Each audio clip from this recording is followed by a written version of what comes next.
Welcome back to Autism Live. So it's tip number 2 for ways to prevent summer slide. Tip number 2 is to write every single day with all of our kids. Now, you're thinking to yourself, wait a minute, what about babies? We're not going to put a pen in a baby's hand and have them write. But the truth of the matter is that we want to work on pre-writing skills with our very young kids and with kids who don't have the ability to yet write, no matter how old they are. And so the first thing that we need to be working on is, so first skill is pincer grasp, and then we go to tripod grasp, right? So we need to be building these skills. Now, if you stop and think about it, what can you do to build these skills? Well, first of all, the first thing that we do is food. Things like Cheerios or other cereal, once we're at a point where our kids won't choke on them, great thing to stick on the high chair and have them put them to work to get their food. You also do this with raisins and other things like that, but again, it's got to be the right time for them not to choke on it. Pincer grasp, right? This builds writing skills, and what a great thing to do to occupy a kid. The key is it's got to be something that's reinforcing to them, right? If they don't like Cheerios, they're not going to pick them up. If they don't like raisins, they're not going to pick them up. So make sure it's something healthy, something that you would have been feeding your kid anyway, but let them do the work of feeding it to themselves. This is the pincer grasp, and this is hand-eye coordination. Ooh, great skills. Then eventually we want to get to the tripod grasp, and the way that we do this is with broken crayons. Okay, so, or with those teeny tiny golf pencils later on.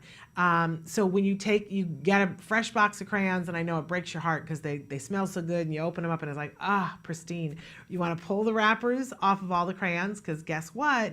The wrappers are a slightly different color, and it's not as reinforcing to our kids. So you take the wrapper off and get rid of it. It's also a sensory thing for some of our kids. The cold crayon often feels very good. The paper, not always so good. So you get rid of all the paper and you break your crayons in half so they're just little stubby crayons.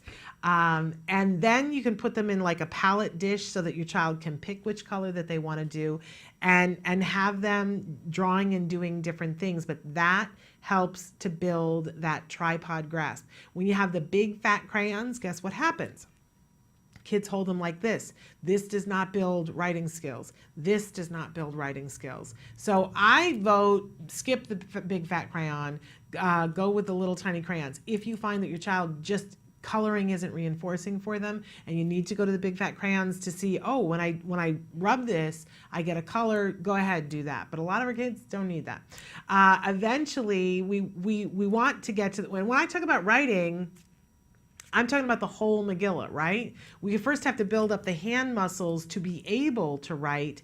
And once we get to a point where our child's penmanship is there, then we want to work on the mechanics of writing. But I really strongly suggest that in the early skill development that we just focus on getting the muscles built and then getting the letters and the numbers and having that be reinforcing.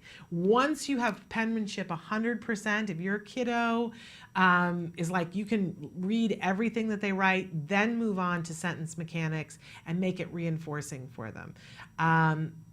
You know, like at school, they're going to get both of it at the same time. So I think it's better at home to separate the two of them. But have your kid write every day, or do the pre-writing skills every single day. Because during the summer, important time to prevent that slide.